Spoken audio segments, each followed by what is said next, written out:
Hey, everybody. Thank you so much for tuning in to one of my shows here. My show, William Wallace for America. Me, of course, I am William Wallace. And with me today is Nick Slatten. Nick, how are you doing today, my friend? I'm blessed, sir. How you doing? I love hearing that. And I got to tell you, people know you as one of the Biden four. But before we got on air, you were telling me there was another name for that.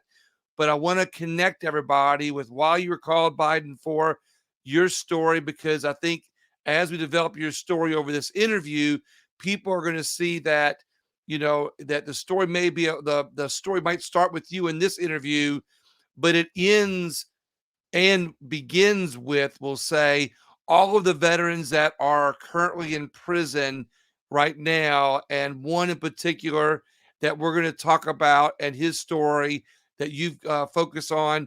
I'm trying to get a lot out in an introduction, but people just have to listen to this interview, because I think when they do, their mouths are going to drop. They're going to be in complete disbelief that our veterans are under attack like you were and like many others still are. Is that a great way to start this off? First off, I want to say God is good. If you put your faith Amen. in Jesus, anything's possible. Um, yeah, I'm just here advocating for Calvin Gibbs, like you said. He's currently sitting in Leavenworth as a prisoner of war in his own country for getting shot at and shooting back in a combat zone. It's that simple.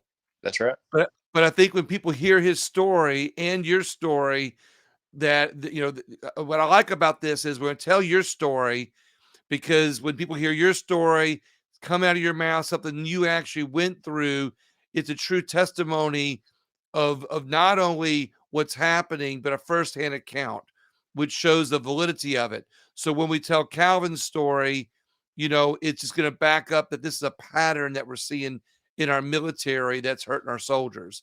It, would that be another way to say this? Yes, sir. So so Nick, tell us, how old were you when you joined the military? How'd you get your start? What made you join the military? Uh, Family tradition, long line of patriotism in my family. Every time there's been a call, I was a senior in high school when 9/11 happened. So always wanted to be an infantry sniper, and that just confirmed it when that happened. So I went to infantry school, graduated, and did pretty good on some stuff while I was training, and got selected for airborne school and went to the 82nd Airborne Division, and then had two combat deployments with them. And after that, I got recruited by a company called Blackwater. Okay. And we've all heard of Blackwater. We've all heard of, different things about Blackwater, whether people like it or not, or, we all heard the stories of, or we've all heard of Blackwater, we'll say. But you were there as an outside contractor, correct? Yes, sir. Okay. So I didn't know that part about you when we talked the other day, that it was 9/11 that kind of fueled your passion for our country. Even though it was a family tradition, it was really 9/11 that what you were one of the people that we heard about in the news, how many people joined the military after 9/11, and that was you. Yeah, there's an interesting story from basic training. Our drill sergeant said, we're 110% on infantry. We don't need you, but we can use you. Um, there's what's called failure to adapt to a military lifestyle. And he's like, I know I got a few quitters in here, and they just punished you with exercises. They called it smoking. So they just worked you out until they got people to quit and sign that go home. So, yeah, it was Y- definitely an experience, you know. And then when I got to my unit in the 82nd, I was the brand new guy, right? And they were just coming home from Afghanistan. You know, by the time I had got through all my training, they had already deployed to Afghanistan and come back. So it was definitely interesting being the brand new guy that had never been to war, you know. So were they telling you Afghanistan stories? Because I remember, I've met people that were in the Marines and the Army right after Vietnam, and so when they were doing their basic training, they were getting trained and heard stories from drill sergeants that were actually you had just come back from Vietnam. So were you hearing some of these stories about Afghanistan, what to expect over there from some of these guys that were coming back? When I got to the 82nd, we were gearing up to go to Iraq. And so it was just basically guys who had been shot at before were teaching us how to stay alive. The guys that had been through combat situations overseas already once. And then some of them, multiple times. Some of them had jumped into like Panama and stuff and done some wild stuff in special operations community as well. And yeah, there was just a wealth of knowledge right there in our company alone of guys who had been in gunfights and knew what to do. And so I just soaked it all in, kept my mouth shut, and they taught us how to stay alive. For my first tour in Iraq. Yeah. And it's your first tour was in Iraq. Yes, sir. Okay. So that's after that was after Afghanistan had already started, of course. So your first tour, you had just enough tools to get there, get through it, and and then of course you learned while you were there. How long were you in Iraq? Well, but as in the army rather. So my first tour was in 2003, and it was about an 8-month tour. We were in the Sunni Triangle, and so we were part of rounding up Saddam's army that had disbanded. And so we would do a lot of night raids, um, sneak in their house at night and zip time, you know. And went after a few people that were pretty high up on the list. And whenever we did that, the bearded guys showed up. We were bearded guys, that were like 40 years old. So I'm 19 at the time. So this is really cool to me, you know. But yeah, that's all we did. Basically, we, shut down some mortar teams and just basic infantry stuff, and um, got hit by IEDs. And it was very hostile towards American forces area. My first tour was, while as my second tour was more receptive to us. That we worked closely with the Kurds because there was supposed to be some kind of Iranian thing that never happened. And so basically we just hung out with the Kurds for a few months. And I had went to sniper school in between that time. And I had one old platoon sergeant that was encouraging me to go the Green Beret route. And then I had the other platoon sergeant that was encouraging me to go the independent contracting route. And he said, they just need people that can shoot really good. And he's like, you can shoot good. And I took that as a compliment because this guy could shoot really good. Right, exactly. He was a way better shot than me. But anyways, he said that I here my standard for shooting good is just hitting the target. right. At maybe 25, 50 yards, but you guys are hitting targets how far out? Back then, we used a different round than they're using now. We used basically your 308, like your 7.62 by 51. So you could get out 900 to 1,000 depending on the wind, but you're definitely going to hit them at 800 yards. So a long ways. All right. Yeah. So you're a good shot, and you got a decision to make because at that point, how many years had you been in the military? 4. Okay, so you're about to get out, and you got to make a decision whether you're going to stay and in the military or whether you're going to go work for the defense contractor Blackwater. Yeah, and I did research. Originally, I got picked up by Triple Canopy, and they lost the contract. I think Blackwater actually outbidded them on the contract. That's how Mhm. Blackwater got the State Department contract.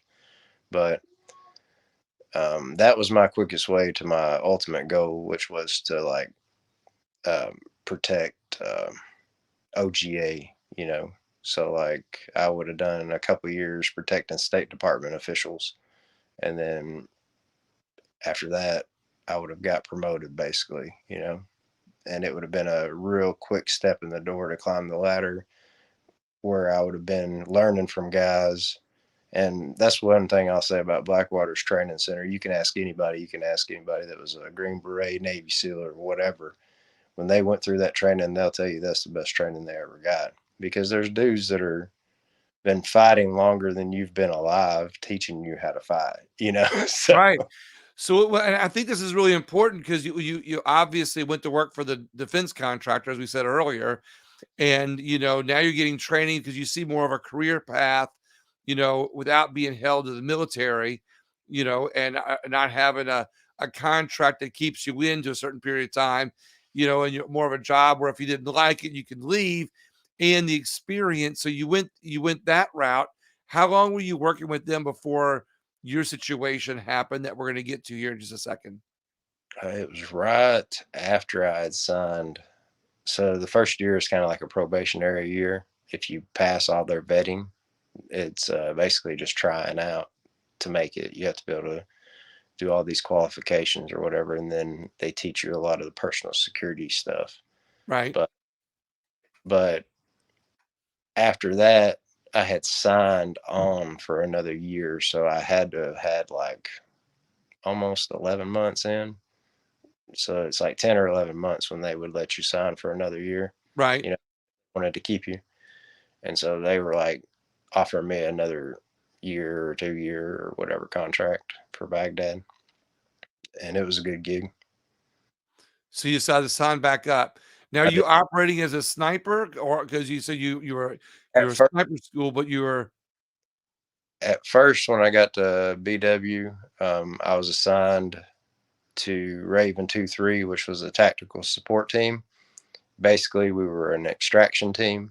So if the team on venue where they were having the meeting, if they came under attack, we would come in and get that VIP that the team at the venue was protecting. And so there were a lot of very important people that um, our State Department was trying to, just right. basically like build them back in infrastructure, like get them toilets that flushed and make it to where little girls could go to school without getting their heads cut off and things like that. And so, So Blackwater really had more of a humanitarian mission in this project, working side by side with the military to restore, a regular life for the people in Iraq. Is that right? that is what the majority of the State Department does. They're the diplomats. So there's a Ministry of Interior or Agriculture or Rail or roads or whatever or oil, and they would try to get them to run it the way that we run it over here, and um, they didn't understand the complexities of the tribal system. Like if you look at the city of Baghdad, it's broke up into last names, and those last names are tribal names, and so they've got grudges that go back hundreds of years. It wasn't uncommon to see in the year 2007. I'm speaking of. It wasn't uncommon to see kids chopped up on the side of the street corner because they had crossed over into the basically rival tribes territory. Were these So last names the Hatfields and the McCoys? it was kind of like, yeah, it was.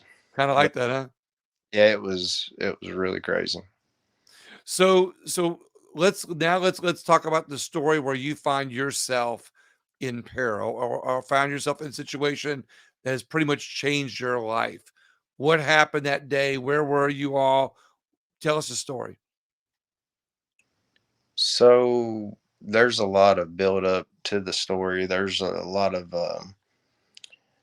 gun battles that happened. We lost a lot of men.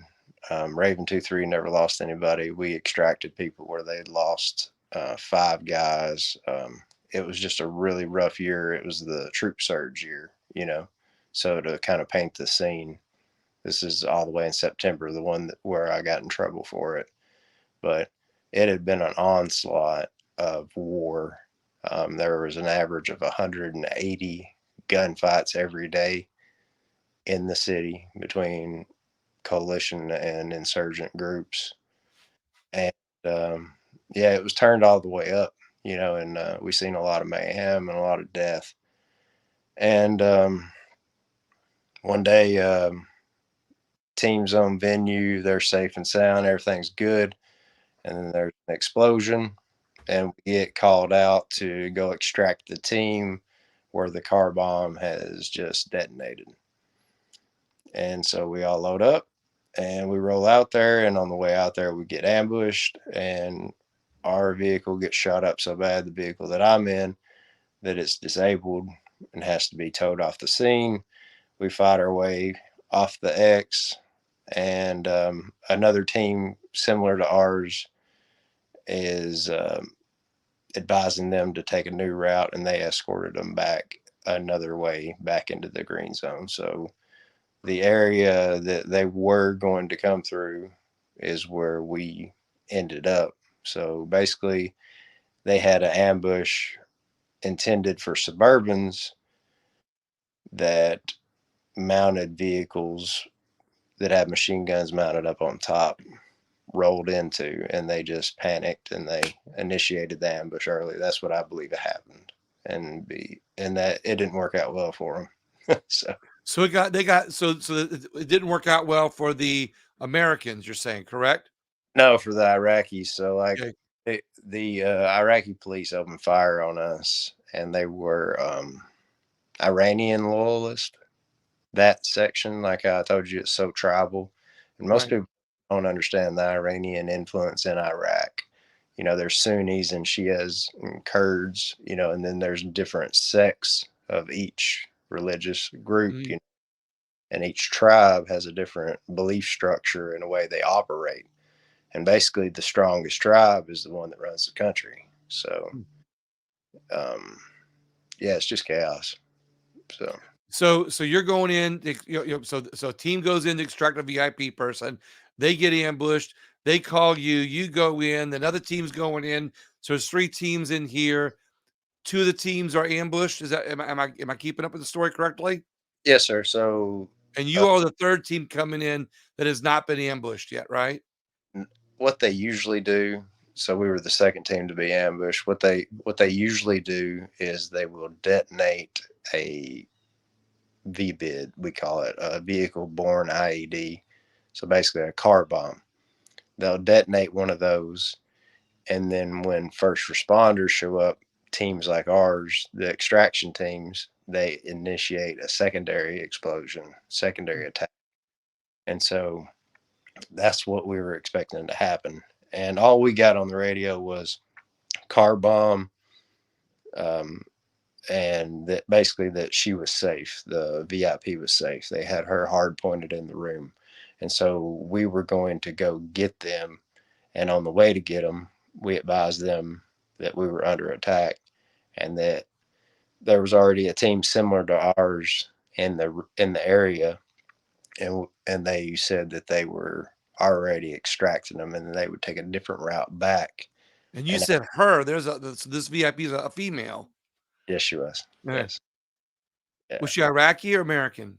American Okay. You might not be able to say who, but was she military or worked for the State Department? state. Okay. So had she gotten kidnapped? No, so um, there's a team with her of shooters, right? That are her personal team, her bodyguards, right? Mhm. What they did, they hard pointed in that venue and waited on teams like ours. There were three teams like ours at the time to go get her. And yeah, basically, it was a 5 minute engagement. It wasn't even a significant gunfight in comparison to the gun battles we had been through that year. And so, it kind of shocked everybody that um, such a political mess was made of it. So let's talk about that though. So you're now there's three teams that almost kind of like like the Iraqis or whatever tribe it was. They knew what they were drawing you all in. They knew what they were doing. They're bringing as many Americans in to respond to this to be able to ambush them and kill them. Was that your what you all felt? Yes, sir. So going into this, you all have experience at getting ambushed. You have the experience to know, like you just now said a minute ago, that usually if there's a vehicle with an IED, that they usually have a second one already set up when the response team comes there, because they know a second team's going to come in. So you all already know what their MO is. They already know they're trying to kill Americans. You all know they know. I mean, this is understood. You all are being attacked. There's no doubt about it. What happened on your particular team that got you in trouble? Let's talk about that scenario now. Um, Within 30 minutes, it was on CNN. Okay. And so, So you what know, happened? What was the story on CNN? just the innocents got caught up in the gunfight, and they were trying to say that it went from 17 to 14. They never could get the numbers right because three of them immediately pinged as because we had retinal data on everyone, Mhm. and Right. so like three of them immediately pinged as like mid-level players, as terrorists, Mhm. and they took them off the body count immediately. It was 17, then they dropped it down to 14. And then, there was classified intelligence that they never showed our juries that some of the alleged victims that they put on us were terrorists, and that also some of them weren't even at the scene. You know, So of the 17 that got killed, 3 were terrorists. So the news was that 14 of them were civilians. Is that correct? that's what my brothers ended up getting convicted of. I think it was 14 counts of manslaughter, and I got convicted of one count of murder.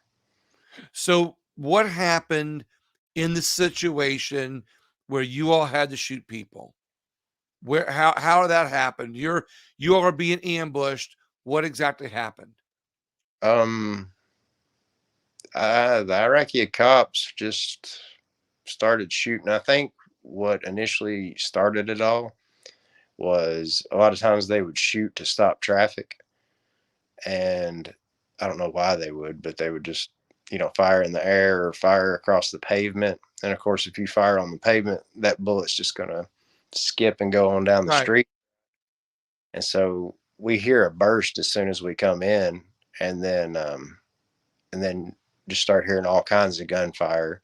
And so I think there was an ambush planned, because of the car bomb that had already detonated. And I Mhm. think I think somebody just was a little trigger happy, and instead of just letting us pass on through or just waiting for another time, I think they just initiated the ambush, and then The Iraqis did. yeah, and it was your mad minute, they call it. Whenever you get ambushed and it's a near ambush, that means it's within hand grenade range.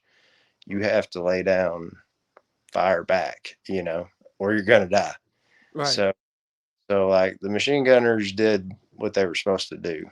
And that's basically what it was. People were saying that they shot too much and that the area was crowded with civilians intermixed with these Iraqi cops who were shooting at us. But, one thing I will say is the State Department cleared us, and that wasn't good enough, and it always was before any other engagement we got in that they looked into. um, Members of Raven 2-3 told them exactly where they were taking fire from, and they went to those locations and they found shell casings at the locations the very next day.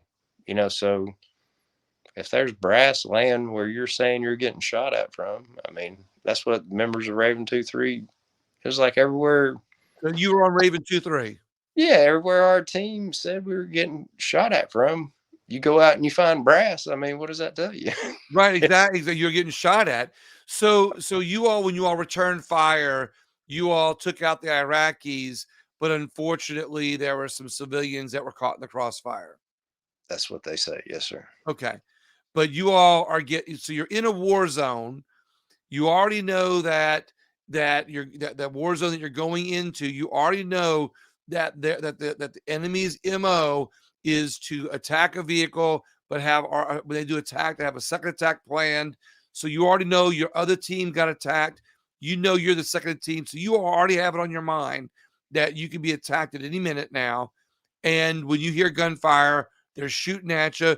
Whether they meant to fire at you or not, they're still firing at you. your initial reaction is to protect yourselves and your team, correct? Yeah, and it's when it starts bouncing off the side of your vehicle that's armored, like it's obvious that you're getting shot at. It's Right. it's not a pleasant feeling at all. But you all Um, were not the first ones to shoot, they were. yeah, that's Okay. and the big point of it is they had it on drone. They had drone footage, and during the trials, they lost it. So So that yeah, we're gonna talk about this in a second too. I'm giving you plenty of time to get to some good in depth because I think that when you know the story like I know it from when you told me the other day and today, the picture's there. You guys were there for our military. You're in a war situation. You're on a mission. You're on a duty. Now, granted, you were with Blackwater at that point, but even though you're working for an NGO, you're still doing the duties of the military. You're still assigned to protect the military, go and extract somebody who's in the military, do the job for the military. You're still Americans first, and you're at that point a veteran. Your mind and conscious is aware of the scenario that you're in. So you are protecting yourselves, protecting your team, which is also, in a sense, correct me if I'm wrong, protecting that VIP that was in that area, correct?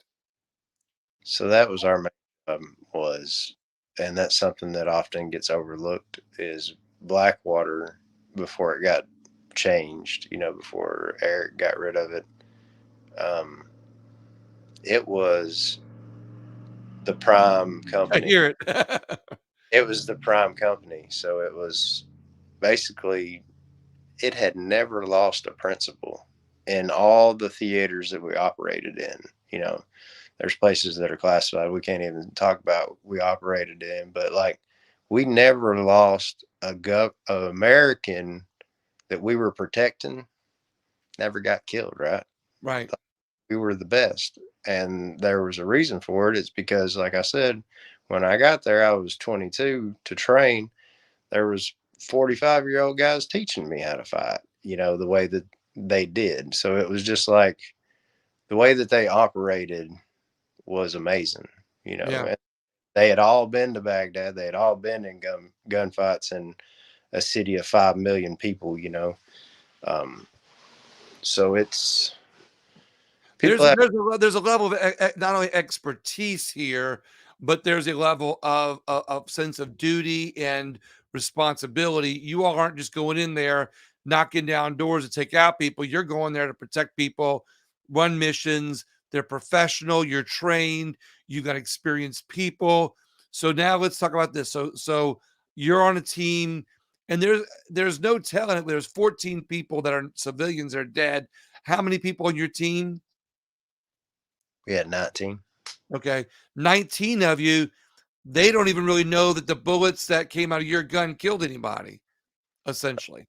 Well, the thing that's interesting that you brought that up, because we didn't even talk about that last time. Um, Not one bullet or bullet fragment from any of the alleged victims match any of our weapon systems. Not one. Really? And so the only bullet that they pulled out of anybody was a guy that was still alive, and he claimed that we were the ones that did it, right? But when they pulled the bullet out, it was an AK-47 round. You mean all the four of the 17 people that died, they actually did I guess an autopsy and pulled the bullets out of them. No, the thing was they said they couldn't do autopsies, right? Which is a lie. Mhm. They We had been in gun battles before where there were so many dead where they were just going through at random and swiping their hands for the gunpowder residue test, and it was coming back positive. Like these guys got guns, they've been shooting Right. firearms. Obviously they're bad guys, so like there's all kinds of things that they did at that hospital that we will never know because the same Iraqi police who were shooting at us, their colonel, who has ties to Iranian terrorist organizations, he got to conduct the investigation. And basically, our media and our Justice Department in the DC circuit, they just adopted it as the gospel truth. And See, like, these are all pieces to this puzzle that as we tell your story and wrap up here on your story in a few minutes, you know, people will see that, not only your innocence, however, they'll see the witch hunt, if you will, that you guys went through on this. So they extracted some bullets, found that a lot of the people who are not all, because they couldn't, you said they couldn't do autopsies, but they actually did, they extracted some bullets out of the bodies. one bullet. One bullet. Sir, AK-47. That was the only round that they recovered from any of the alleged victims. Was one bullet, and it was an AK-47 round. And then they accidentally lost it in Okay. between the time that they pulled it out of the guy and the time we went to trial. So there could be, let's say, the suspicion of doubt, or the I that don't. that or suspicion of, or what's the word I'm looking for? The phrase I'm looking for. My attorney friend, when they hear this, they're going to tell me the correct term later. I know it, but there could be suspicion of doubt that any of your bullets even killed anybody. Well, you got to think, if you have three gunfights within 30 minutes of each other in the same area, and all the people from those three gunfights, whether they're innocent or they weren't, anytime innocent life is lost, that's tragic, but that happens all the time in combat, right? And that's the thing, the people that send us there need to acknowledge that fact, that it does happen, instead of being like trying to blame it on the guys that are on the ground doing the best they can and not The impossible. same, yeah, so we're gonna unveil later how the same people that have blamed you all are the same people that sent you all there to do their bidding and do their job. That's right. So you go, so you've had a bad day, to say the not the you had a bad day in the battlefield. Really If bad. there could be a good day, but you've had, so you go back, you're back at your barracks, wherever you all are sleeping, and how from then until you get convicted, what happens? um like I said, State Department cleared us. They went out there the next day to the scene, and immediately following the incident, the Army that was responsible for that area of operation, which there had been a gunfight about 20 minutes before that, a little further south of where we were. So Mhm. it was already, everybody was kind of already wound up in that area anyway. They came and took pictures. The Army unit did. And that's where all the drone footage went missing. And one of the pictures There's a drone in the sky at the time all this is going on. was that important that, yes, there's a drone in the sky. Yeah. Oh, So, it's so yeah, amazing. I, Yeah, hope, I mean, I'm not into conspiracy theories or whatever, but my whole life has been one. It seems like. But right. anyway, they just went after us really hard, and they basically were trying to get me to testify against my brothers, and I refused to do it. And we had an honest judge the first time in 2009. This is when the Obama administration was taking over, and it was New Year's Eve actually when the judge issued his ruling that they had recklessly violated my brother's constitutional rights, and that in my case in particular there was lack of evidence that I did any wrong at all. So the government admitted it, that there was not enough evidence for manslaughter, right? For 14 counts of it. And Mhm. then all you need is a different administration and a different judge, and then they can bring a murder charge when the statute of limitations expired. So that's what happened next. So you were called the Biden 4, and for this reason, I'll let you explain, because that tells how you got to the next step where they actually came charge you with murder, right? Yes, sir. What happened? So shortly after that, um, the Vice President of the United States is standing next to the Prime Minister of Iraq, and he's Mhm. saying the U.S. will appeal that dismissal, and that dismissal is not an acquittal, and that justice will be served for the Iraqi people. So, So the man that's in the White House right now, Joe Biden, yes, sir. turned against the military when he went over there and told that prime minister of Iraq, we're going to get those Americans that did this. I love him and I forgive him. And the sad thing about it is, he didn't even get the name of the place right. If you watch the video, you can Google it on YouTube. Mm-hmm. He didn't even call it the right word. He didn't call it Nicer Square or Nicer Square. Like, he calls it something else. Well, yeah, well, he He doesn't didn't even, even, he doesn't even know where he is today, let alone then. I feel So, sorry for him. Honestly, yeah, I do. I feel sorry for him. And I'm glad that you can be I as forgive professional as you are. I forgive him. I pray the Lord bless him. That's the thing. Um, like we talked about, this was all for my good. And I really believe God allowed all this to happen so that I could help people like Calvin. That Yeah, we're gonna get to Calvin in a second. So, yeah, because that's we gotta make that another focus of this interview, this podcast. So basically, so Biden goes back. Did you all hear the news report at that time? So you all kind of knew what was coming. Y'all knew, we're in trouble now. You already heard it at that point. well, my brothers didn't want to believe it, um, and I'd kind of like just went my own way and turned my back on God and family and everybody. I just drank a lot, spent a lot of time in the woods hunting and fishing, and just kind of self isolated, and didn't realize that I had PTSD and TBI from all the stuff that I'd seen from Blackwater, and the Army. So, um, didn't realize all that was going on, but I always knew that we would be found guilty because of the venue that they picked. They picked Washington, D.C., so it was like we didn't stand a chance. But another question comes to my mind. Why did they pick your battle? You just said a minute ago there were several battles that day. Why did they pick your battle and not another battle where Iraqis were killed or whatever? Why your particular battle? Was there a reason for that?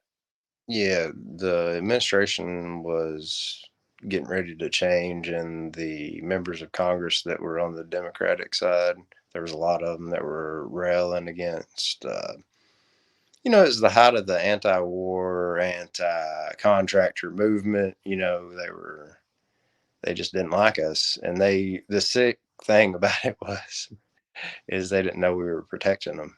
A lot of times they would come over there and visit. we'd we'd be the ones taking care of them. So the And politicians that sent you over there yeah, they had were no. being protected by you all when they were there are the same ones that used you all, as a scapegoat, if you will, or as a pawn in this game to blame on somebody, used you all for that to get themselves off the hook.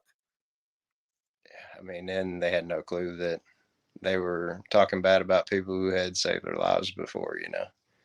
So Yeah. And you're still able to forgive them. yeah. That's divine. Well, that's Jesus. That's what he says.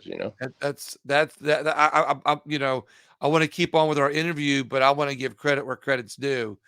That's not I know you've gotta have a good heart to be able to accept that, but that kind of power is divine, to be able to do that after what you've been through. So one day somebody comes knocking at your door and they are, and they read you your rights, I guess. How that come to be. No, we turned ourselves in, um, Okay. and we went to Utah originally, and that case, because one of the co-defendants was from Utah, and so Okay. we turned ourselves in together, and it was a big spectacle, of course. And then the case got dismissed, and then the second time when I was rearrested, um, when they let the statute of limitations expire, and then they told me they were going to do a new grand jury, and then if I testify against my buddies, they'd give me immunity, and I told them no. And then they said, well, we'll get you for obstruction of justice. And I told my lawyer, I said, well, how long does that carry? And he goes, I don't know, a year or two. And I was like, well, I'll sit in prison for 2 years. Like, you're crazy, man. I'll tell him that. And so Your loyalty to your brothers in arms, you're willing to do that for them. they saved my life more times than I can count. And they didn't do nothing wrong, man. That's the thing. Like, war is terrible, bro. Like I told you before, anytime innocent life is lost, it's bad and it's awful. But it's every day, all day. Like, if I could take what was in my mind and show every American what it's like over there, there would never be a question asked about what our troops do in a combat zone. We got to own it as a country. There's a lot of hurting vets, so we got to take care of them. So, needless to say, you go to court. They're trying to get you to cop a deal against your buddies. You go to court.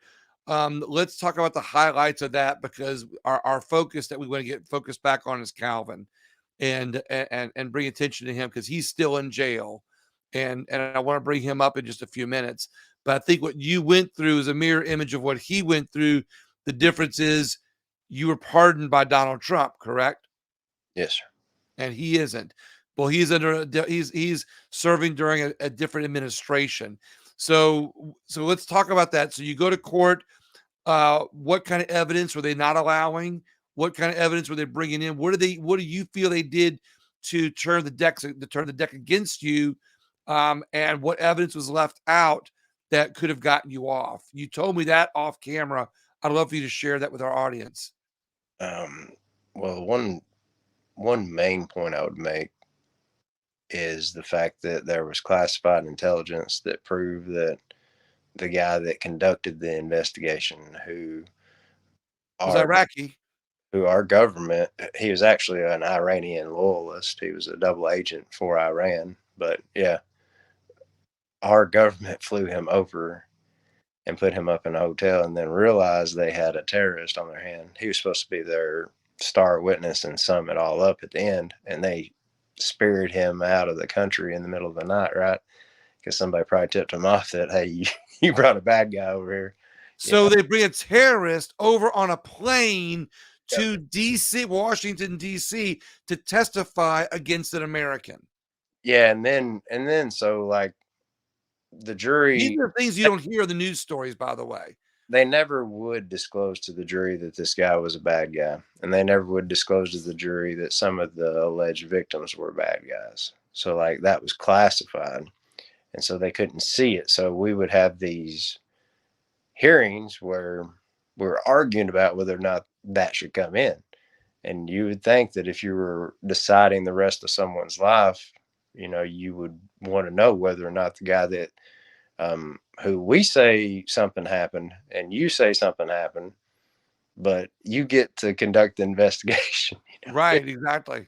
It just don't make any sense to me at all that our government would work with terrorists over us when the state had already cleared us.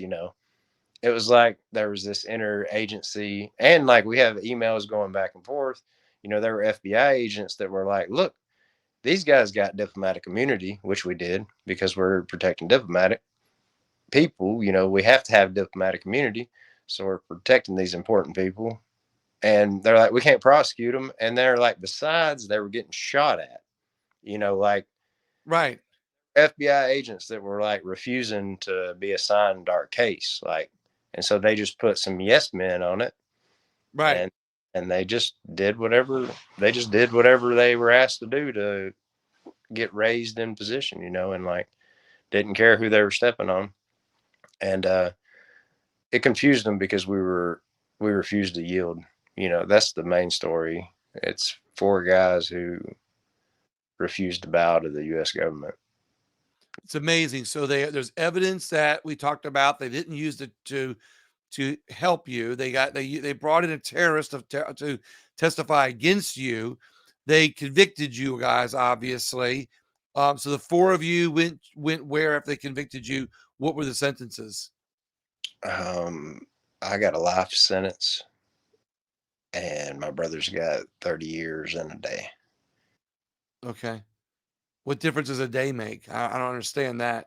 They always do that because they gave him a mandatory minimum for using a machine gun during a crime of violence. They charged him with the same statute that was designed for gangbangers who decide to bring machine guns to drug deals, and that they were issued those weapons by the U.S.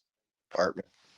This is unbelievable. They're charging Americans over their we yeah, I'm not gonna repeat that again.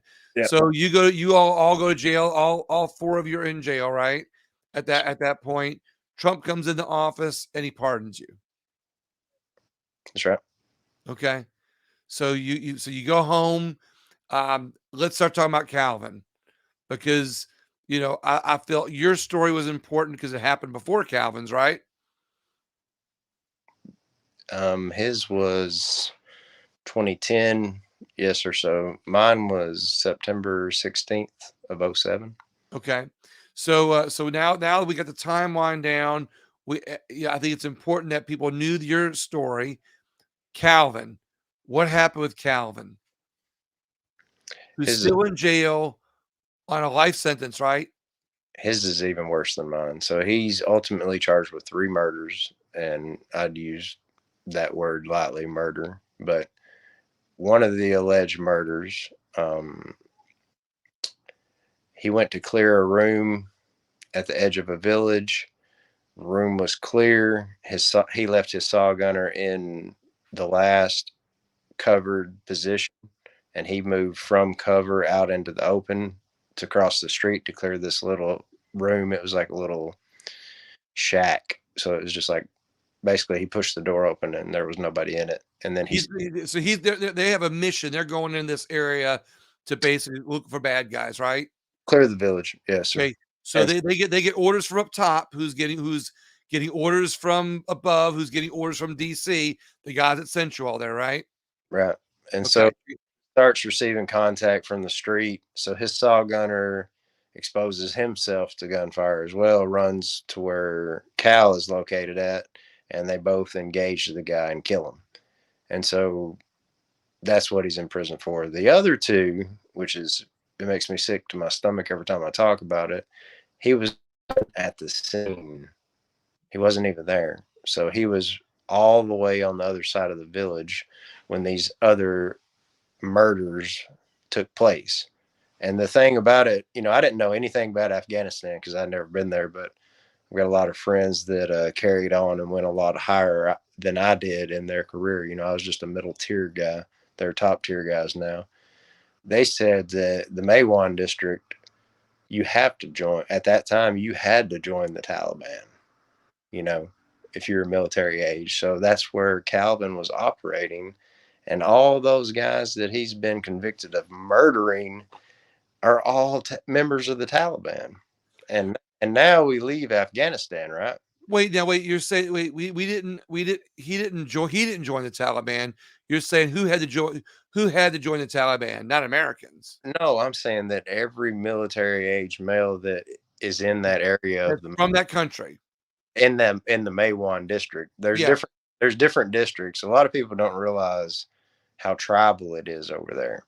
So there's different tribes in each district. They'll speak different languages, um, different customs, all kinds of stuff, different foods, and it's just a vast region, and the Maywan district in particular, as well as Helmand province, those two places were Taliban strongholds. And so they basically had the normal civilians scared into offering up their youth. So when the boy became of age, he had to join the Taliban. Wow. If he didn't, they'd kill him. So this was under Obama's era of appeasement. And so he wouldn't let our infantry, remember Operation Anaconda, Right. where we got to go into the tunnels and stuff. Our Marines and our Ranger Bat and Right. our 82nd went in there and played whack a mole, right? Whack-a-mole. Um, Obama wasn't letting them do that. So they were basically just riding around getting shot at and getting blown up, right? And so It's that's like we're gonna put our military out there. We're gonna tell them don't shoot. We're gonna tell them just ride around the villages and be moving targets for the Taliban. yep. And so like when he's locked up for doing his job, that's what it boils down to. So Calvin shot the shooter that was coming at him, but how did he get accused of a crime and convicted of the two murders in a town where he wasn't even at? How did that happen? Well, the main thing was they stacked the jury. So he was a member of the 2nd Infantry Division, and his court martial took place there. And they were just returning from a deployment. There were a lot of guys with combat experience in the 2nd Infantry Division. They've been everywhere. Um, and not one member of his jury, not one juror, had any combat experience at all. So, I mean, that tells you it all Right. right. And the thing that really drew me to Cal is everybody else that was listed in his case as whatever. They all took plea deals, and he was the only one that said, I've made mistakes in war, but I never murdered anyone. I never executed anyone. And I just cannot go to sleep at night without praying for him and thinking about him.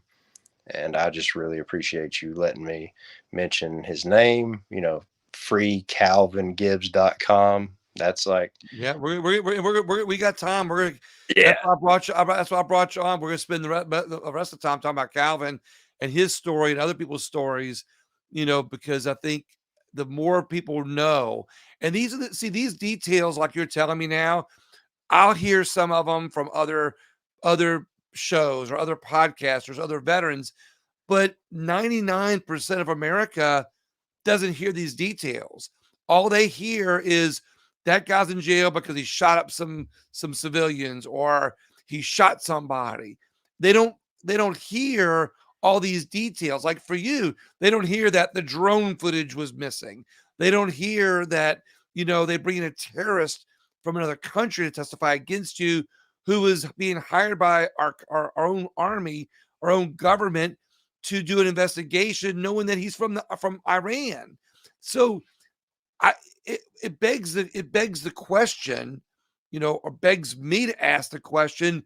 It almost sounds like there is some nefarious group within our government that says, "Look, we're going to seek out some guys that we can make the scapegoats to cover up the rest of what's going on in these in Afghanistan or Iraq to cover up what our government's doing over there. These guys are the scapegoats. We're gonna make their stories and their convictions. We're gonna make sure they get convicted to be able to cover up what's going on. It almost makes me feel, circling back here, there's some nefarious plan to hurt our military to be able to cover up what our politicians are doing. Am I Well, being too broad about that? well, the way we fix it is we pray first off, and then everyone contact your congressman and your senator. I know it sounds like it doesn't work, but it does work because that's what originally got our grassroots movement started, was just people writing letters, right? And so you get to know your local rep on the state level, and so you get right now we're working on amnesty. Louisiana is leading the way. They have passed a resolution. All the Republicans got together, signed a resolution for post war amnesty that says basically 5,000 members of the Taliban have been released when y'all gave up Afghanistan. Why are any of our soldiers locked up? It doesn't make any sense. So I think this is important to repeat because I remember when you told me this, it's resonated with me. We had 5,000 bad guys locked up in Afghanistan from the Afghanistan war. Our government let those guys free, the bad guys, but they are still holding our veterans that were over there fighting a war that they were asked to fight by our own government, and they're still locked up today. And Calvin Gibbs is one of them. Yeah, and the worst part about Calvin Gibbs' story is his saw gunner, who was squared away, risk his life, put himself out there right beside Calvin, and so they were going to charge him with murder as well, and they placed a gag order on him, and they never let Cal's defense lawyer have the other soldiers' testimony, his saw gunner's testimony. So it was just Cal up on the witness stand saying, "Oh yeah, the guy was shooting at me," when there would have been another guy that been like, "Absolutely, the guy was shooting at us." Like, Right, telling the story, backing him up. yeah, I mean, it just if What happened to the saw gunner anyway? nothing, they dropped the charges after they got who they wanted. They wanted the staff sergeant. They wanted the guy that was the highest ranking. Usually, they don't prosecute sergeant first classes. Sometimes they do, but or first lieutenants, but usually they don't prosecute past staff sergeant. But he was doing the best he could in an impossible situation. Our fighting men and women should not have to choose between a casket or a prison cell.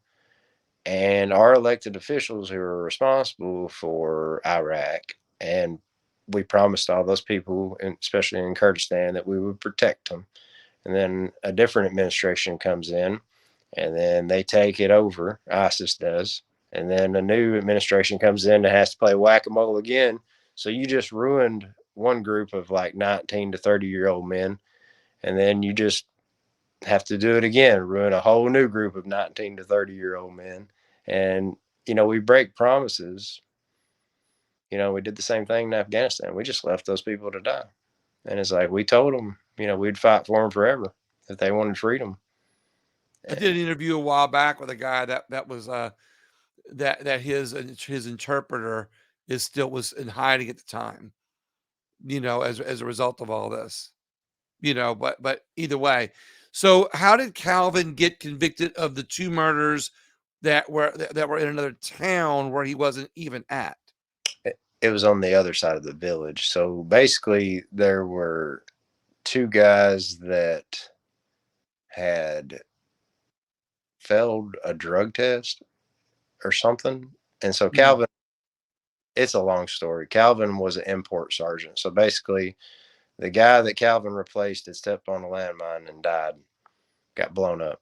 And so he got flown in from somewhere else. He gets a group of guys. There's only a couple of them that are decently in shape. They've been kind of lackadaisical. So he gets them into shape.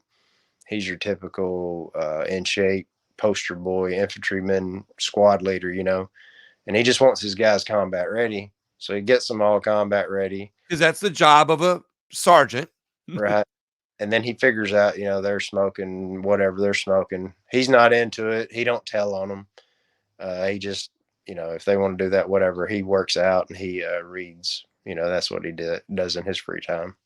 Um, and so I guess they gave him drug tests all the time over there, and they failed their drug test, and then they started talking about how they had murdered people. One of them wrote home to his mom, and basically everything they had done over there, they tried to blame it on Calvin.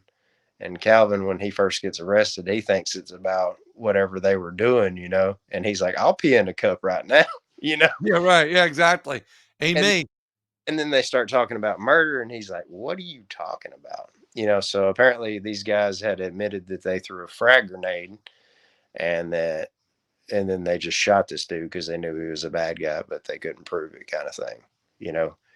Um, but Cal had nothing to do with it, and they tried to make it seem like he influenced them to do it, but it's just like he was he wasn't even there, for either one of those Right, bodies. He it's like individual action did not matter at all.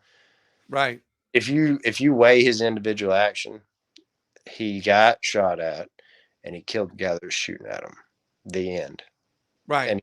And he's serving the It was rest it of was it was just one guy that he shot, but the other 2, you're telling me that basically some guys that were in his platoon didn't like him and hung hi and blamed it on him. right. It's just that simple. Well, they got lesser sentences. Okay. Yeah, they got They took plea deals. He because was the only they knew they blew up the guy, but they're gonna blame it on Calvin to get a lesser sentence. right. Unbelievable. But what's even it goes back to what I was saying earlier. That almost sounds like there's a nefarious group of people or people doing nefarious things, within our government to blame our soldiers. And you would think that our government would be more loyal to our soldiers, but now there's soldiers turning against soldiers, which is nothing new. I mean, you hear stories about that in war all the time. But so I guess, I've heard stories of Vietnam and World War II, soldiers turning against soldiers, for whatever reasons. It's no different here, is what you're saying. I think the main thing is it just depends on who the president is at the time, whether Really? or not you're allowed to fight and do your job. Like when President Trump was in office, the rules of engagement were different. When President Bush was in office, the rules of engagement were different. Basically, they told us in 2007 that the people we are protecting, they're worth more than we are. And that's why we never lost none of them. A lot of our guys sacrificed their lives for those very important people who want to point the finger at us Right. after Right. the fact. They're like, please, please save us. And then when we save you, you're like, oh, you did that wrong. You know.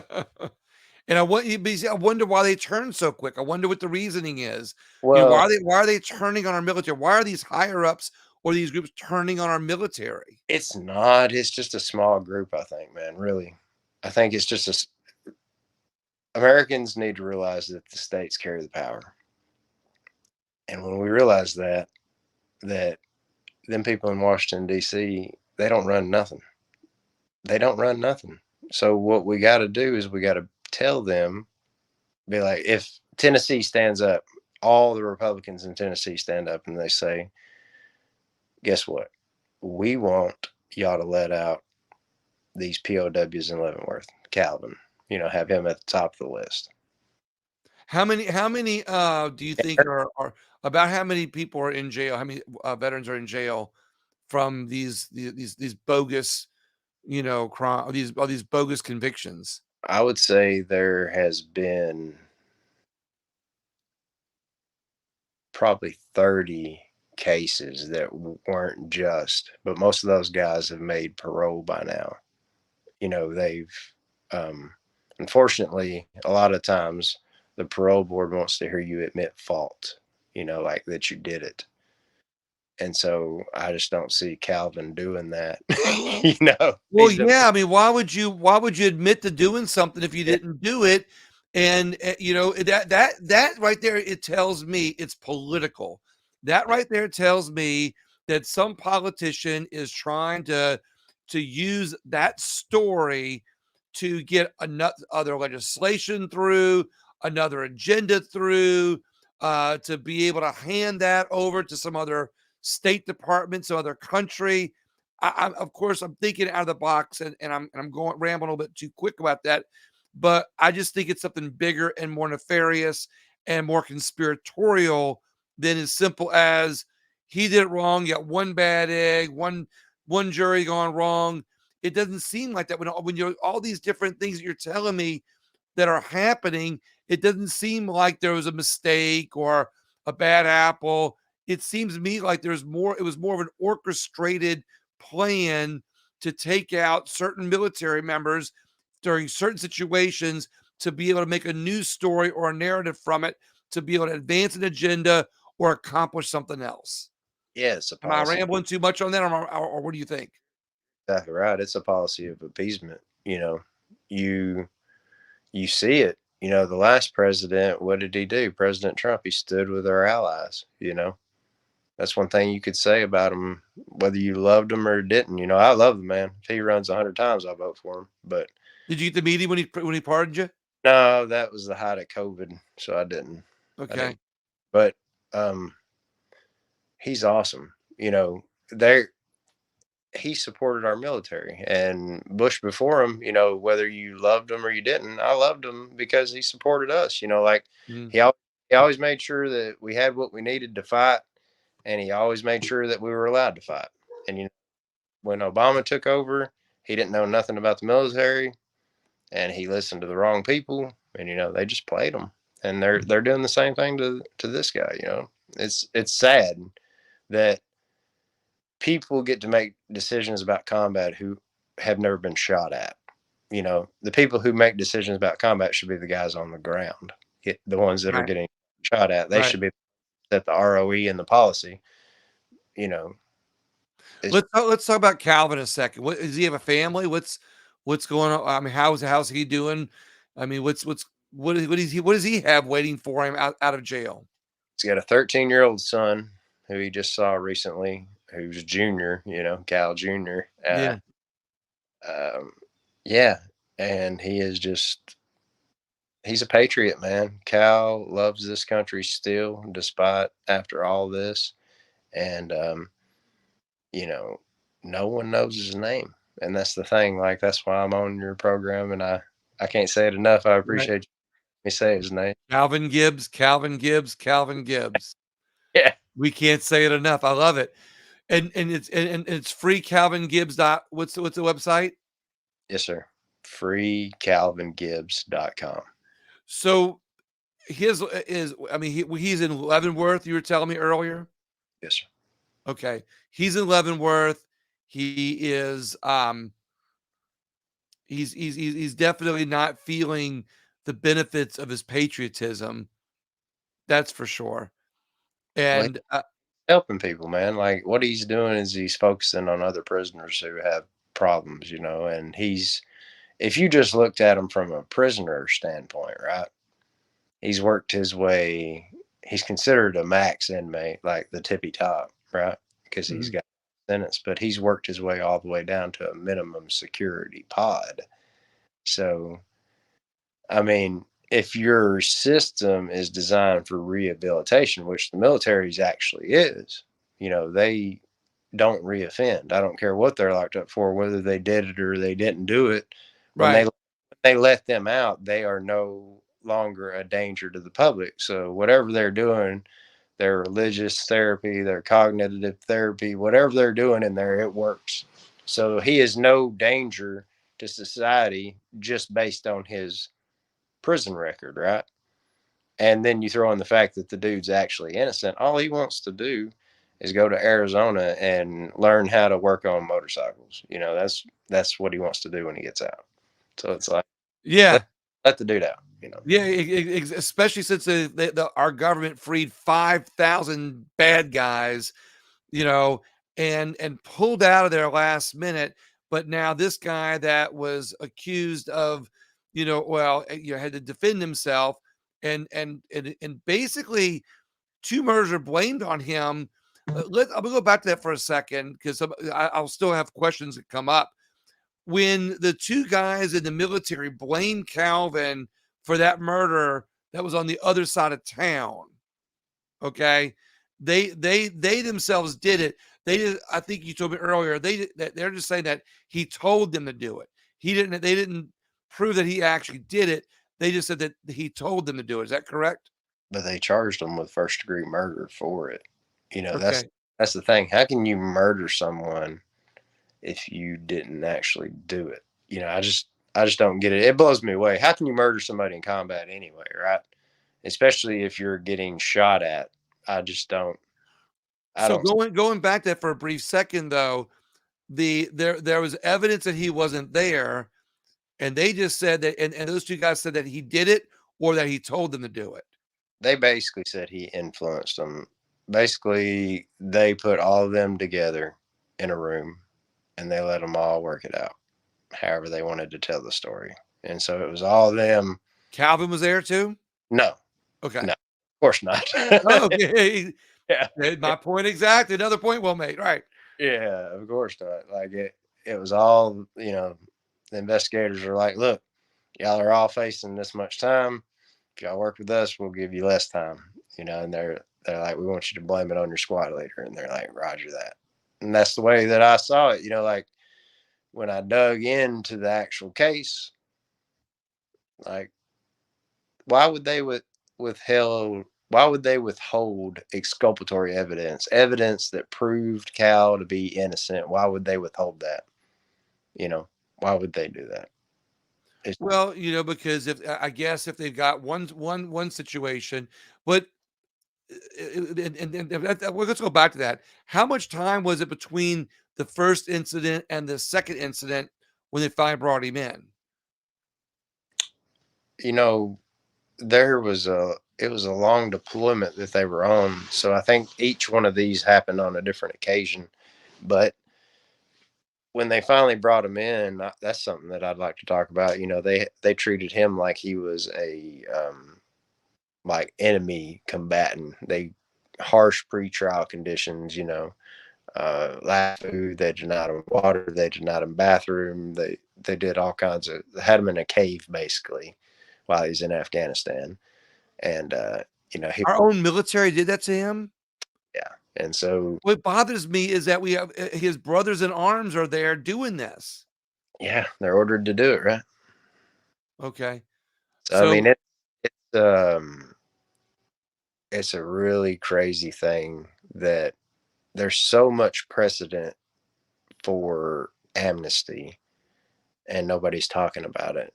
You know, there's the people who committed were accused and convicted of war crimes in World War II. They were all granted pardons. Our guys, you know, um, all the draft dodgers, they were given pardons. You know, like there's all this precedent for like healing wounds in our nation, right? And the veteran community is hurting. You know, I'm for letting all of them out, even the guys that lied to put Cal away, because I love them and I forgive them too. they're still in jail?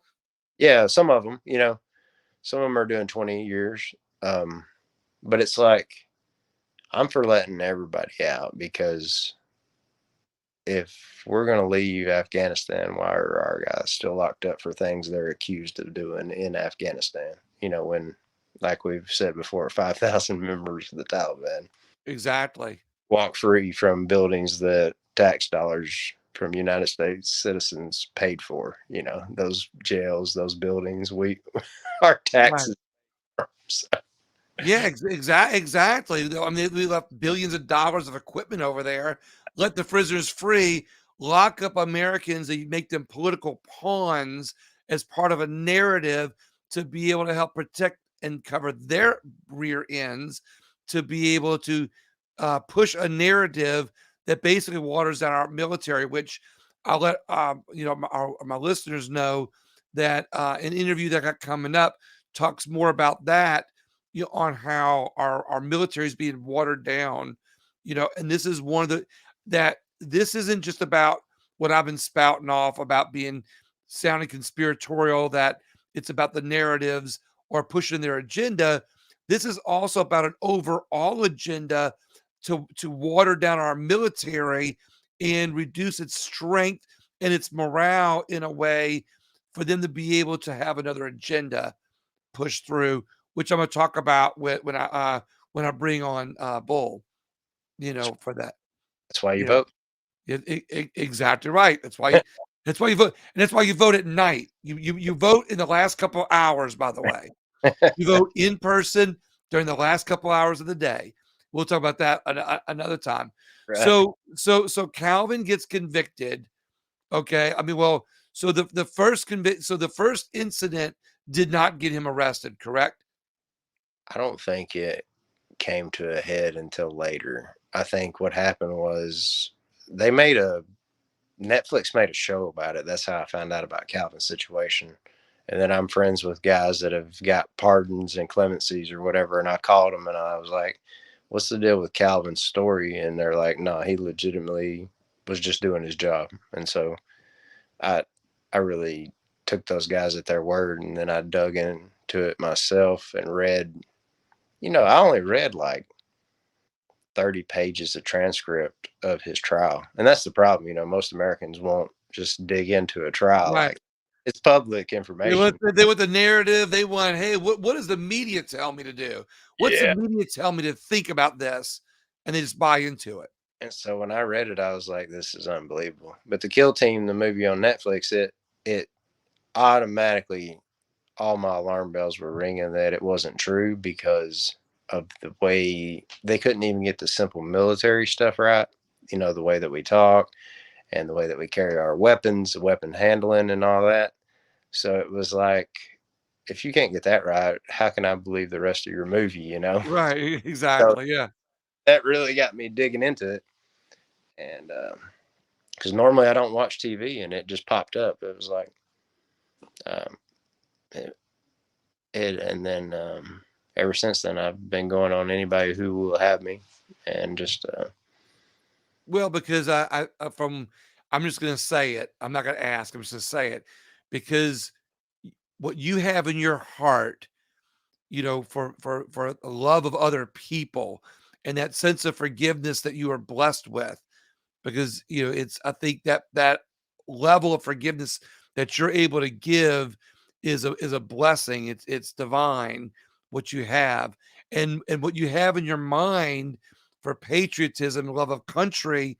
I think the combination of those two is your driving force to not only serve your country in a way to bring out truth, but to serve your fellow brothers in arms with what they need to be to right it, what they need to be justified, if you will, in this. Am I saying that the right way? Is that accurate? the only way I can do anything good is to stay connected to Jesus. You know, he says that he's the vine and we are the branches. So, um, and he's just telling me to help Cal get out of prison. And he just keeps putting opportunities like this. With opportunities like this on there. You by the going backwards a little bit, you passed a polygraph, didn't you? Oh, yeah. We didn't tell that. I just thought of that. You passed a polygraph during Yes. all of this. We just kind of skimmed over my trials. There was, Well, because we're trying to get to Calvin, but I think when I think of things like that, it resonates with me, and I think it resonates to the listeners when you hear all these little bits of things that add up to prove your innocence and your conviction, if you will, that when you start having that same motivation for Calvin, and you're telling his story that he can't tell because he's in jail, and you're telling it for him. I think it lends a lot of truth, a lot of facts, a lot of credibility to not only your story but the Calvin story, and that's why I go back on that. yeah. So before my third trial, my second trial was a hung jury. You know, I was blessed. First, And when the State Department said you're innocent. no, first time it got thrown out, and then a different judge, and then they found us guilty. Then I did about 3 years in prison before we won our appeal. And so when I won the appeal, they vacated my conviction, and the appeals court basically said, they said Mr. Slatten probably did not do it, but that should have been reasonable doubt. They should have just threw it all out together, but instead they gave the government a fourth bite at the apple, basically, and they chose to retry me for a second time, and that trial resulted in a hung jury. Some of the jurors wanted to convict me, some of them did not. And then the third trial, they lied and hid evidence and ended up getting convicted. And so But that's when that's you pass the polygraph, though, right? right before that. So after the jury hung, my lawyers were talking about options. They're like, we don't think the government will bring it back a third time. And they're like, but just in case, will you take a polygraph? And I was like, absolutely. So they hire this guy who had just recently retired. He was the head of the Washington, D.C. field office polygraph examiners unit. And he basically was an independent contractor, you know, administering polygraphs. And he told me, he's like, son, I've been doing this a long time. I'm going to know whether or not you're telling the truth. And I was like, I'm innocent. And he's like, so he asked me a couple different ways whether or not I, I did it, you know. And I was like, at the end of it, he's running the algorithms on the machine, and they run them through two algorithms. And he was like, you really did not do this. And I was like, So I've been saying out there, right? and he's like, I'm so sorry. And we filed a motion, you know, um, hoping some press would pick it up, is what I was hoping when we filed it. And nobody picked it up. But then the government immediately filed a motion that it be sealed from public view. and so they sealed the results of my polygraph. See, this is what gets me when our own government is working against Americans. When you've got that kind of proof beyond a reasonable doubt, why in the world does the government still persist in putting you all in jail? Now, was all this during the Obama years It was, when and so, Biden was vice president well, see, after he told, Iraqi minister that he was going to get you all? the President Trump got elected, and then my trials started during his administration, and he was going to let the trials play out. He talked about they talked about me in articles that I was rumored to be considered for a pardon. I had a miracle experience in jail that I told you about when I found that out. But he he just decided that he wasn't going to wait anymore, and I thank God he did. Thank God he pardoned us when he did. And we just need everyone to write their congressman about Calvin. We need them Yeah. to. We need every state that will. Tennessee's about to do it. We've got Louisiana, we've got Texas, we've got Arizona. Tennessee's about to be on board. So My state, Louisiana. yeah, Louisiana is definitely leading the way on this. Every Republican has been like, let these guys go. So Yeah. really, really cool. So let's talk about Calvin again. What evidence did they withhold on him? The main thing is that testimony from his saw gunner, that would corroborate his story that it wasn't, you know, that it wasn't the way that they were painting it. All of the other witnesses that were the government witnesses against Cal, Cal took the stand on his own behalf, but it's all them versus Cal. So Yeah. And Cal when is, you're up against the government, they have endless money and resources. So when they when what was the reason again they would not allow his gunner to testify for him? they hit him with a gag order. They were going to have him a separate trial. And so they separated their cases, and we're going to have a trial for Cal and then have a trial for him. I wonder, and I'm gonna ask my attorney friends, is that customary to do something like that? They're You actually know, supposed to, if it's down to individual actions, if you're not charged with a conspiracy. That's really the main reason why I got a second trial, is because there was stuff that helped me that I wasn't allowed to put on. okay. And but one thing about that polygraph that I forgot to mention, right after I passed it, the government offered me a deal for time served if I would plead guilty. So I had almost 5 years, and they said, we'll give you a deal for 5 years if you plead guilty. And so I was, before my third trial, I was facing the option of either go home or a life sentence. So, And you chose to roll the dice because you felt you weren't guilty. well, God wouldn't honor it. I couldn't lie and say that I did something that I did not do, you know. And it don't matter what a judge says, and I would encourage anybody, if you believe in God and you believe he created everything with a word, it don't matter what you got going on, he can handle it.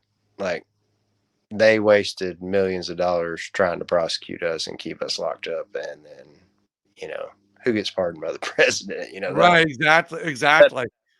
What does talk about back to Calvin?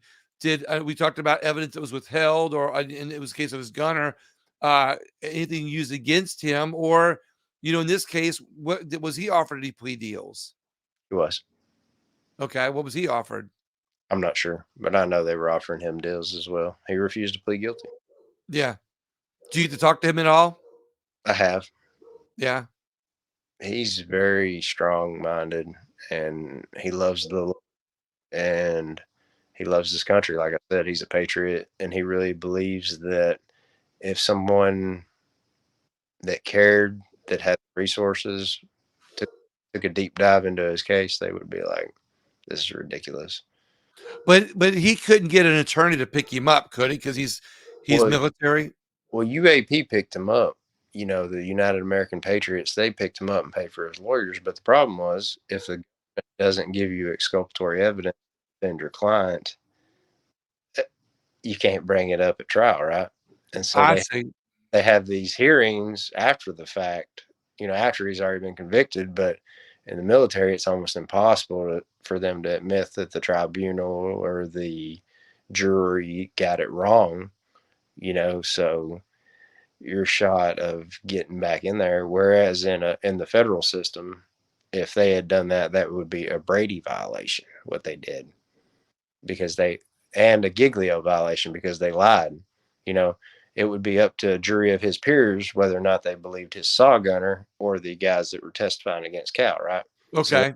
so they only got to put on one side of the story, whereas in a adversarial system like we're supposed to have, they should have got to hear something that helped Cal, right? And Right. then the jury decides. And so they withheld that. They had that in their possession and they never disclosed it to his defense lawyer. So if anybody gets anything out of this, that should just blow your mind. Like, Right.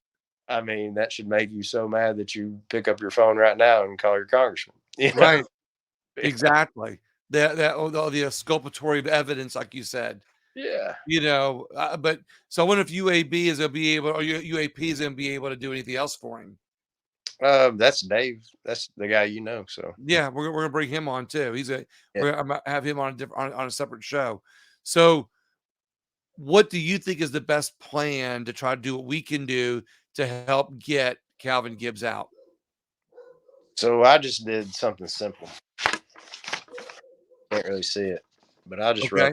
I just wrote a letter. It's on freecalvingibbs.com. Okay. I didn't actually write it. I wrote a really rough draft, and a really smart lady fixed my my. Wait, So what? just get that letter and send it to anybody you can think of. Share it, whatever. Just get his name out there. I mean, the more people that know about Calvin Gibbs, the better. The better we are. And So it's freecalvingibbs.com. yes, sir. I'm repeating it for a reason. And we're gonna do this.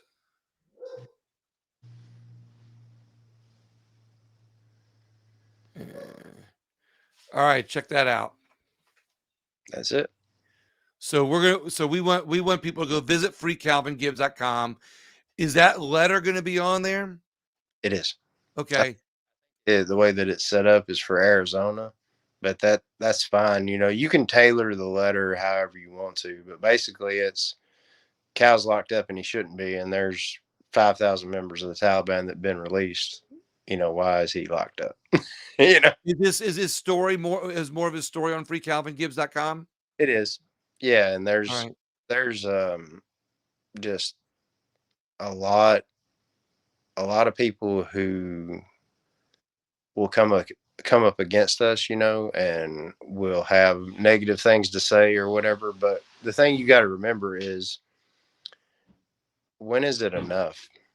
Are we a country of mercy, or are we a country of judgment? Because like human beings, we think we know what justice is, but we really don't.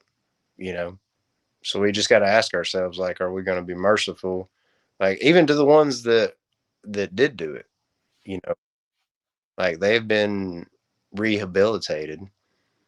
Do you want to just keep them locked up forever, or do you want to give them, You've got other veterans that have been accused of other crimes. yeah, or Yeah. do you want to give them another shot? That's the main thing. During Cal's the during reason why war I talk about Cal so much is because he's actually innocent, but there's other ones who actually did do what they said they did, right? But it was a combat situation, and anybody who's ever been there could understand why somebody could flip out, right?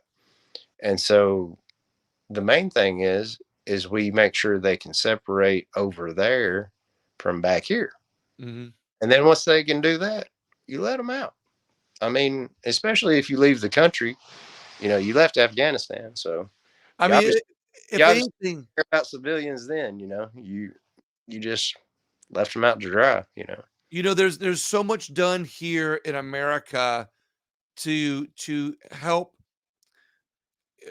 help free criminals, through criminal justice reform, and that are really bad guys, the drug dealers, the murderers, guys on the street.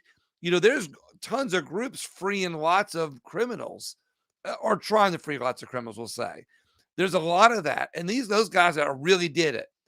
Now, granted, like you said, we have some veterans that really did it, admit to it, or didn't, or some that didn't do it, but they were taken out of a comfort zone, put into a war zone by their government.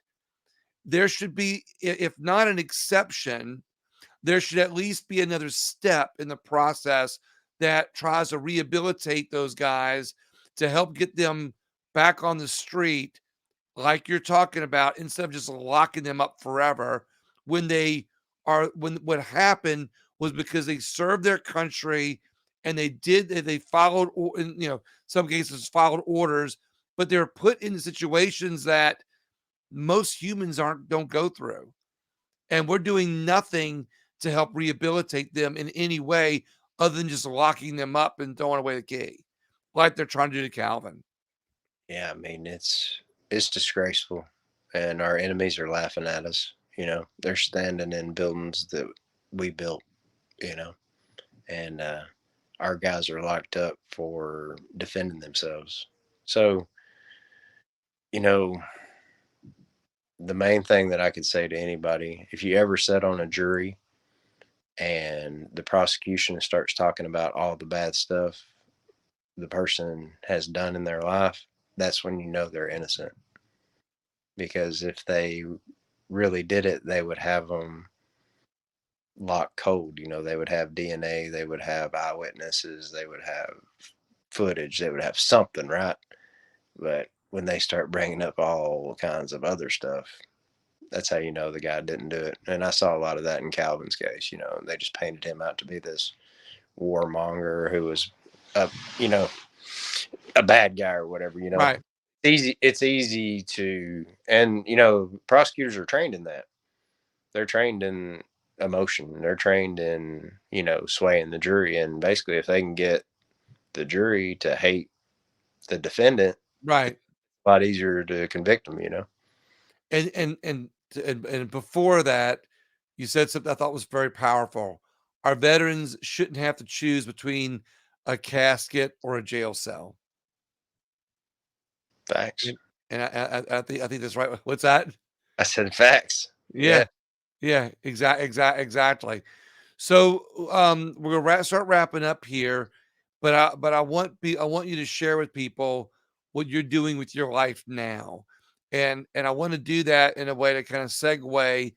I'm gonna bring you on another show later to talk more about what you're doing now, but I think it's important to tell people what you've done with your life now.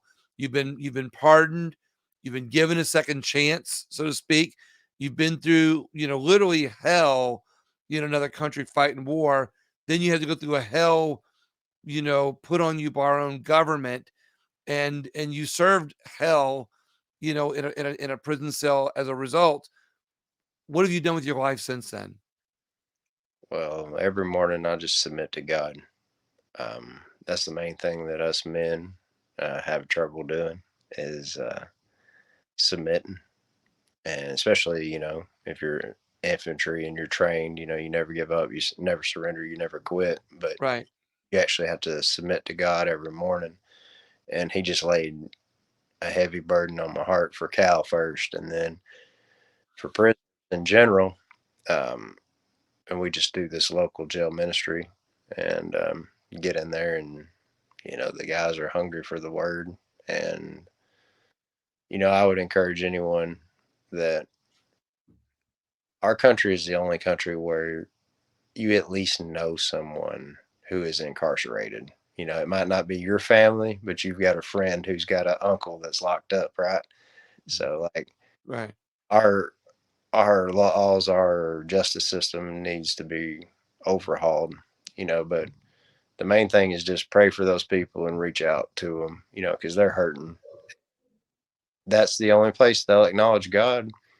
That's where they'll always end up. That's what He really put heavy on my heart while I was in there, that not once had I ever asked Him what He wanted me to do. I decided to join the infantry. I wanted to be a sniper. I wanted to join Blackwater. me. I never once considered God. And so, that's what I've been doing now is submit. Yeah. And Submitting a little bit, right? yeah, and I did, the whole time I was locked up. And, he just started shaving the pieces off me and that were bad. And it's like every day, he shows me something new, in his word or something that I need to improve on. I think if he showed me all my faults at once, I would be too overwhelmed. But I That's right. think that the main thing is we just rally behind this and we really, really pray for Calvin and we pray for our leadership, even if you don't like them or agree with them. You love them, you forgive them, because you got to remember, none of this surprises God. The things that are going on in the news and the things that are going on the planet, it don't Right. it don't, it don't surprise God at all. So you No. just keep faith and you keep your eyes on Him and you trust in Jesus. That's it. That's how I live my life. It's more of a minute by minute instead of day by day because we're Yeah. every breath is a gift, and when we realize that and when we realize what Jesus did for us, we can cut people a lot of slack, and it's real easy to forgive people when you realize all the stuff that He's forgiven. Yeah, you got a lot of forgiveness in your heart. That's that I can only it's like I said, is a gift, it's a blessing, it's divine what you have in your heart. And I'm glad that you're able to use that motivation and that compassion to not only do the ministry that you're doing in the prisons, but to keep fighting for Calvin. And I think that's important because you're fighting for somebody you've never even met before, but you know their story and you're just following a path that was put in front of you. And let's all hope and pray that we're able to get Calvin out. Yeah, he's going to get parole. I really believe it.